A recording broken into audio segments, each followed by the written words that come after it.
Europe 1, 6h56, Thomas Soto. Le vrai faux de l'info de la matinale avec vous, Géraldine Vosner, bonjour.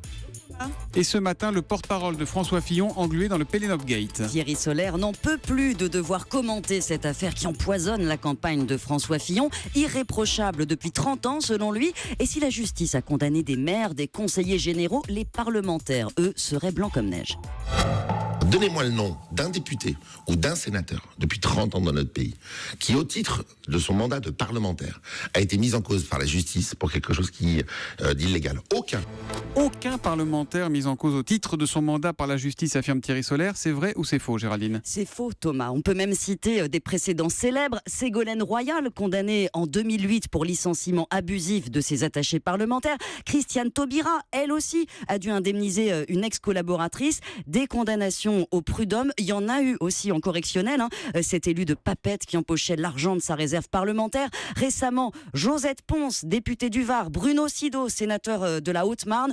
Deux républicains condamnés pour avoir sous-évalué leur déclaration de patrimoine. Omis un compte en Suisse pour Bruno Sido. 6 mois avec sursis, 60 000 € d'amende. Mais c'est vrai qu'il siège toujours au Parlement. Bon, c'est dit, ces condamnations, sans les pardonner évidemment, restent quand même rares.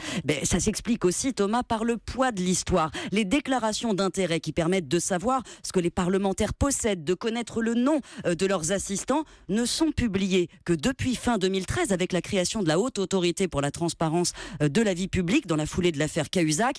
Avant cela, c'était le noir complet et les parlementaires ont du mal d'ailleurs à s'habituer à cette transparence. Une dizaine d'entre eux ont changé ces derniers jours leur déclaration pour qu'on ne puisse plus repérer le proche qu'ils employaient. Au-delà, cette vertu affichée reste relative car les déclarations sont rarement contrôlées.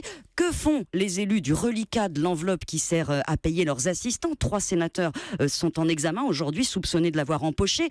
Comment ont-ils employé leurs réserves parlementaires ? Plus de 80 millions distribués l'an dernier sans cadre déontologique. Eh bien, on n'en sait rien, Thomas, pour les années passées. Il y a 2 ans seulement que ces informations sont rendues publiques. Le vrai faux de l'info, signé Géraldine Vosner tous les matins sur Europe 1 juste avant 7h. À demain, Géraldine.